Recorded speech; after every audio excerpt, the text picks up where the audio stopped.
Welcome to Arkansas Slot. Today's session's on By the Bay. Here's a look at the numbers up top. We're at Saracen Casino, and we're going to start out here on 10-cent, $4 bets. And today's session's going to be a little bit different for two reasons. Number one, the person down from me when I was recording this session was having a full-blown fight with their slot machine, so editing out a few hundred cuss words didn't leave much audio for the session. I probably should have just recorded them. It was probably the most exciting thing of the day. And second, I get a lot of questions either in the comments or when I'm out videoing. So I thought it'd be a great opportunity to answer all of those, and we could watch a good session with some big bonuses while we're at it. So first off, the most common question by far when I'm out recording is this what you do for a living? I get a little chuckle out of that because although I wish this was my living, it's certainly not. I have a regular 8 to 5 job like probably most of y'all. And I do this, I try to record on the weekends, and then I do the editing either weeknights or on the weekends and schedule out the videos. So the second most common question is, do you make any money at all from YouTube? So kind of the other end of the spectrum. And so to cover that, I thought I would just show you exactly, or tell you exactly what we make each month, so you have a good understanding of kind of what slot channels make. You know, although it's my channel, I see it more as our channel because you're the ones watching, and you know, without you, there wouldn't be a channel. So I truly appreciate all the support. But we'll jump right into the numbers. So for June, looking here, looks like that was our first full month of being monetized. And for June, we made a total of $281 for the month, which was pretty good. I thought the first month being monetized, you know, we'd be lucky to make $100 at best. So I was pretty pleased with that. Next was July.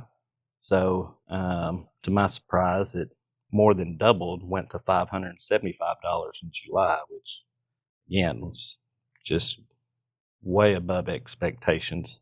I really appreciate that. And then August jumped up to $934 is what we received from YouTube.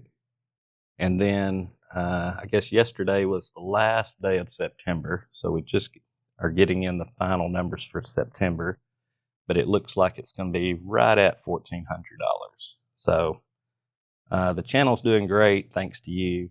I hope you enjoy the content, continue to watch. It really means a lot to me. And, you know, most channels probably wouldn't share their exact data, but again, I don't necessarily consider this my channel. I consider it our channel. So anytime you have a question about anything related to the channel, I'm completely transparent and will gladly share any information that you are interested in.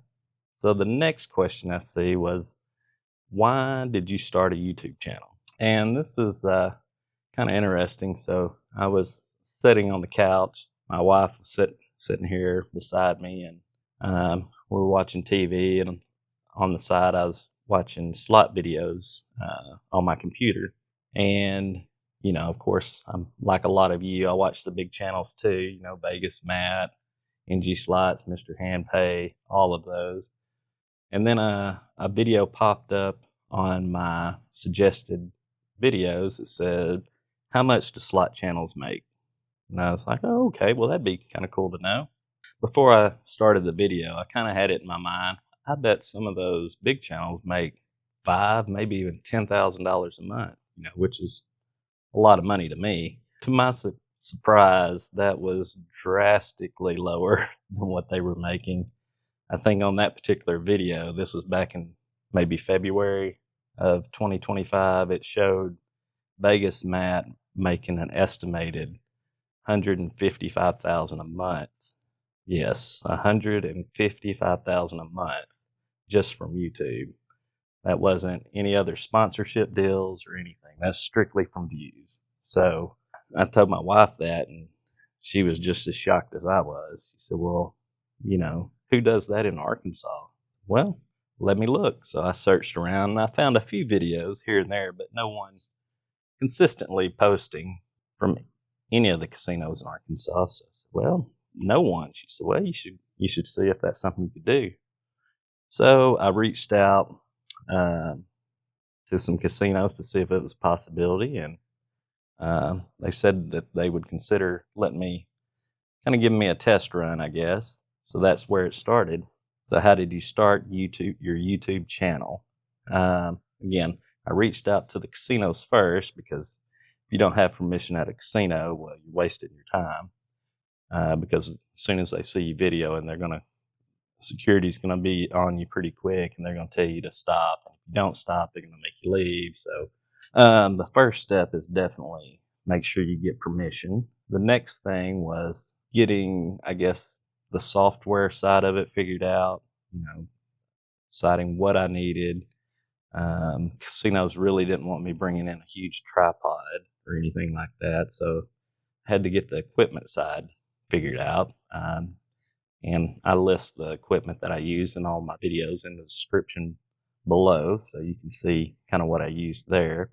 And then the third piece of it was really the editing. I had no experience with editing videos, so kind of had to spend some time learning that and finding some software that could handle everything that I was wanting to do.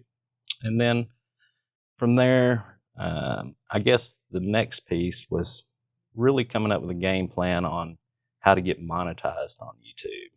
So, and I think that's one of the questions further down.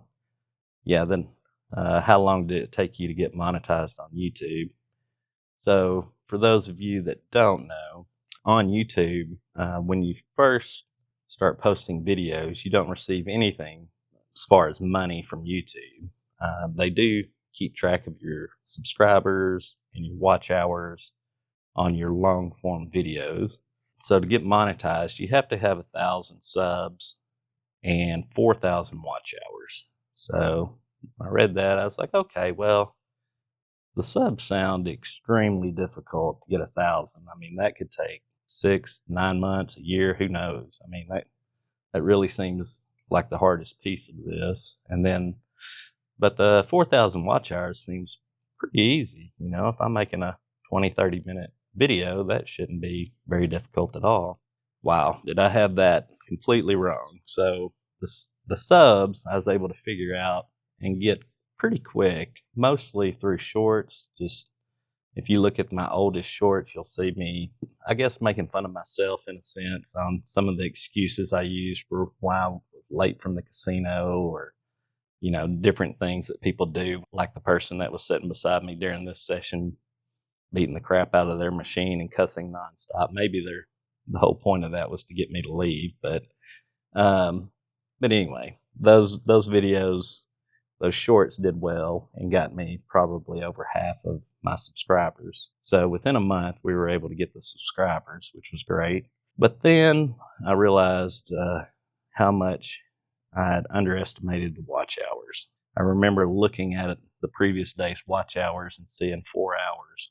And I was like, okay, so 4 hours a day, that will take 1,000 days to get to 4,000. I was like, well, that's not going to work. So fortunately, it did not take us 1,000 days to get the watch hours, but I had to really go into my videos and figure out, okay, what am I doing wrong? Why are people leaving so fast? So, and I won't go into a lot of detail on that. If any of you have questions, I'll just leave it in the comments below, and I'll definitely detail it more. But if you are struggling with watch hours, I will give you one thing that I did that made a big difference. Go to your last 5 videos, go to the 30-second mark on your under audience retention for that video, and see, are you losing 60 or 70% of your audience by the 30-second mark? If you are, look at your intro. Maybe it's too long, maybe you need to delete it completely. But if you're losing that many of your viewers that quick, then you need to make an adjustment. So without going into a big YouTube spill, I'll leave it at that for now. But To answer that more directly, I guess I posted my first video on March the 2nd of 2025. At the very end of the month, we had received over 1,000 subscribers, so we'd taken care of that piece. And then on the watch time, it took us until the very last day of May.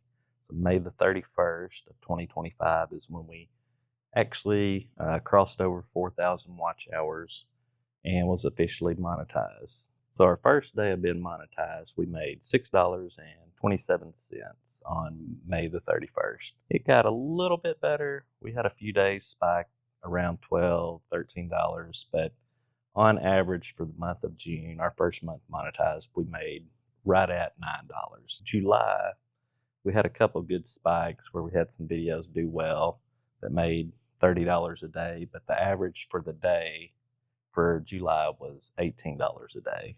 And in August, again, had some videos that did a little better. We had some that got into the 40s, and we averaged a little over 30, right at almost exactly $30 a day. And then in September, like I said, the numbers are finishing up now, but we had, I think our best day was $67. We're averaging right at $47 a day. And move on to the next question, which how many people help you with the channel?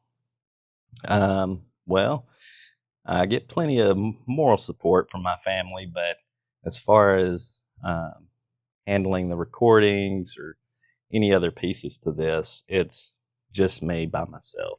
Setting my budget, going out recording, coming back, creating thumbnails, creating the titles, those kind of things. The uploading to YouTube, schedule out the videos for each of the days of the week, and then I personally reply to every comment myself. So yeah, currently it's doesn't really bring in enough money to really hire anyone to help with editing or anything like that. So that's where we're at. Do you have any family, and what do they think about the channel? Yes. So I'm married. Actually, yesterday was our 26th anniversary. So that's definitely the biggest win of my life. So she's always been great and very supportive of any crazy ideas that I have. So thankful for her. And we have 2 children. My daughter is in college. She's 19, and my son is 16, and he's in high school. And they think it's kind of cool, but they're not old enough to gamble, so they don't even understand much about slot machines at this point. So what do you do for your normal job?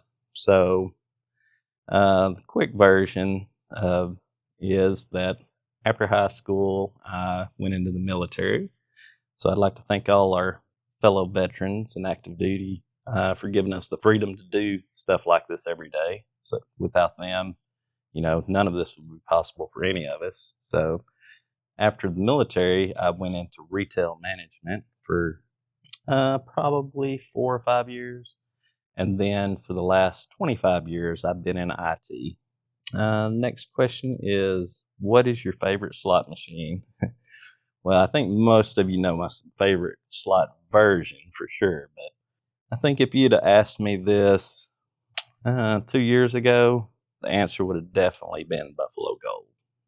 I played it every time I went to the casino because, you would get some big bonuses, get 40 or 50 free games, usually every time you went to the casino. And I mean, it was just really exciting. But I don't know if over the past couple of years there's been software updates or what, but those really big bonuses seem like they're just next to impossible to get nowadays. But you'll occasionally get one, but nothing like you would a few years ago. So I would say even a year ago, it kind of shifted to Firelink, but and even maybe as late as when I started this channel, my favorite slot machine would have been Ultimate Firelink Olvera Street. And we had some great luck on it starting out. A lot of the older videos, we had some great runs with Olvera Street. And then one of my friends, who's also a subscriber, said, you should try China Street. I think the very first time we tried China Street in the high limit room, we hit the major.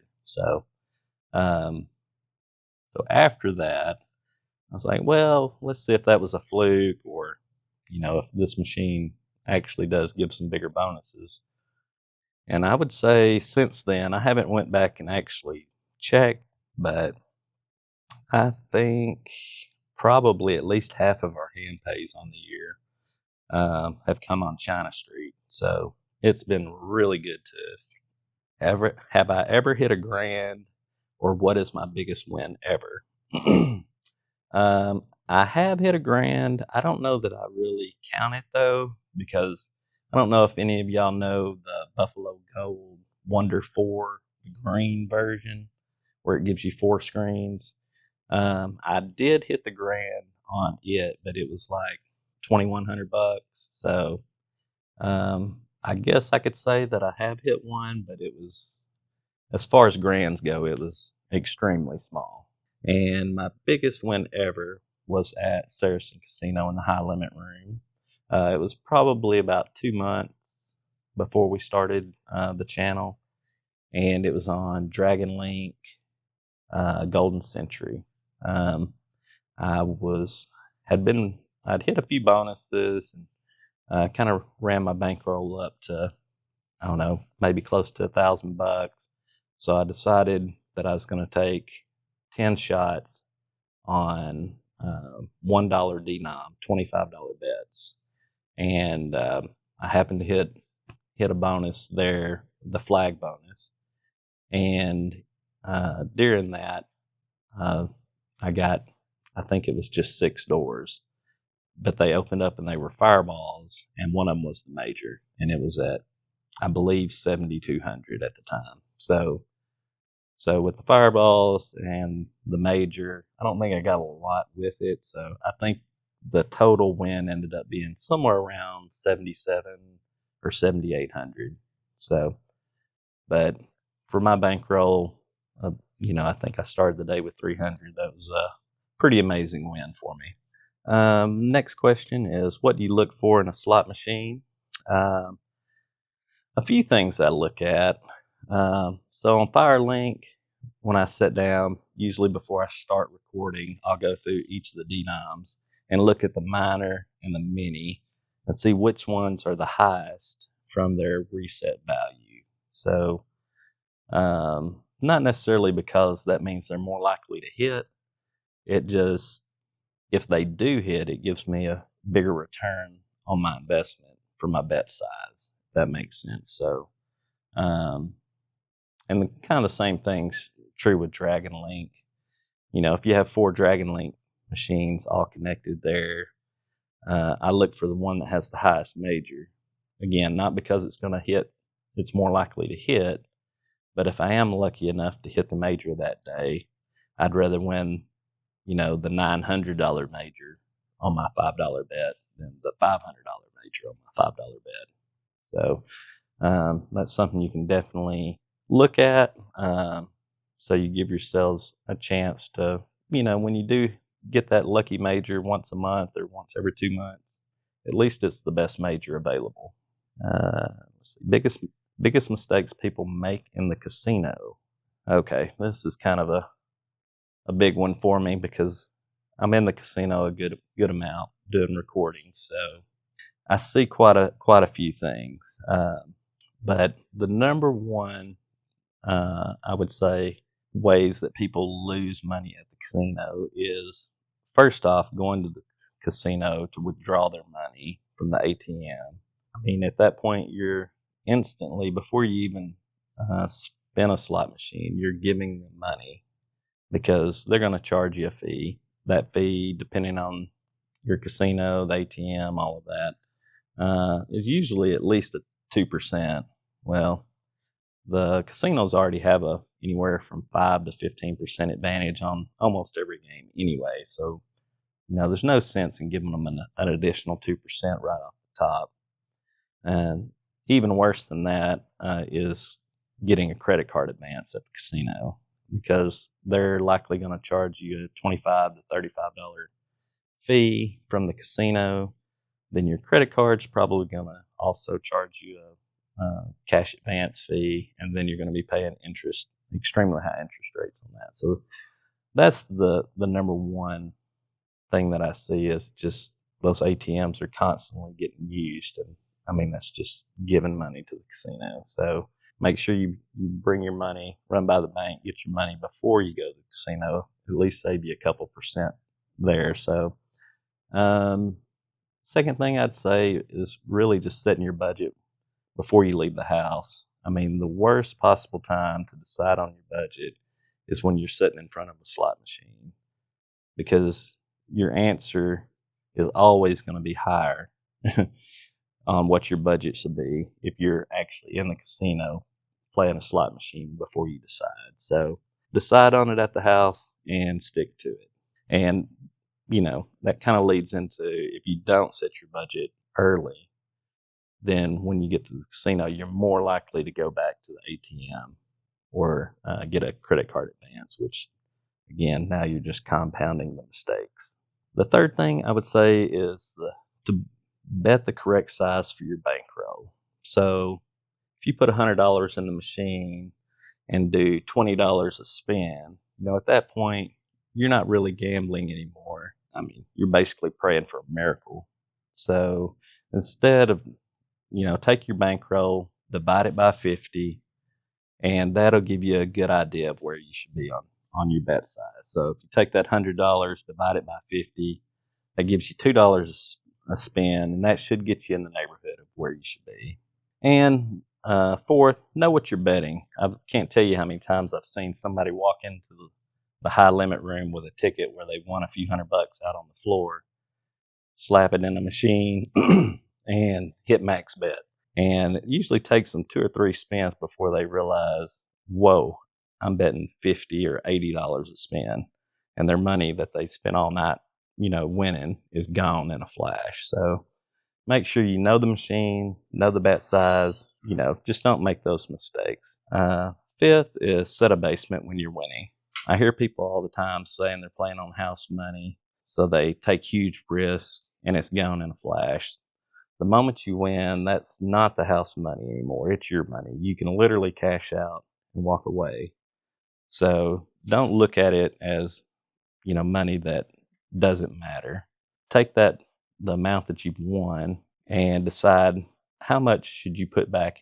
And if you were going to drive home right now, what amount of money in your pocket could you drive home with a smile on your face, having a great night at the casino? Whatever that number is, put it in your other pocket and don't touch it. And then whatever money you have left, you can play on it. If you win more, you can add to the money you're carrying home. If you lose it all, well, the drive home will feel a lot better knowing that you had a winning night, you have that money in your pocket. I'm sure we've all went home, had that drive home where you were big, you were up big at one point and you gave it all back, and then all of the other money that you had as well. And I mean, it's a real gut punch. I think we've all experienced it probably once or maybe even more times than we'd like to admit, but it's a pretty tough feeling. And the next question that I get quite a bit is, why do we post so many Ultimate Firelink videos? Well, for 2 reasons. Number one, it's one of my favorite games, obviously. But the other piece to that is YouTube seems to send those videos out the most for my channel. So I try to play some Dragon Link, Buffalo Gold, even throw in some random things like Hot Pots or Frankenstein, but it doesn't really seem to matter what other videos I post. They just rarely get very many views. So it's almost like YouTube has kind of marked our channel as the go-to for Firelink. So it sends our Firelink videos out to more people. So that's kind of the purpose behind that. And then the other question is, what are our plans going forward? I would like to try a live, maybe this next month. We'll see, but kind of like we touched on earlier, that's pretty difficult to do by yourself. Setting up the camera, watching the comments, playing the game, and so we'll see. I may have to pull in some help from some of my friends to get that to work. But we'll definitely try it in October and see how it goes. And the last thing before we run out of time, some of you may have seen the video yesterday, but we're trying to run an experiment where we can see if likes, comments, watch minutes actually matter whether or not a video goes viral. So if you would, give that video a like, a comment, and as many views as you can over the next week, and we'll see if that truly matters or not. Thank you again. And if you have any other comments or questions, just post them below and I'll be sure to get back with you. I hope all of you have a great winning weekend, and I'll see you soon.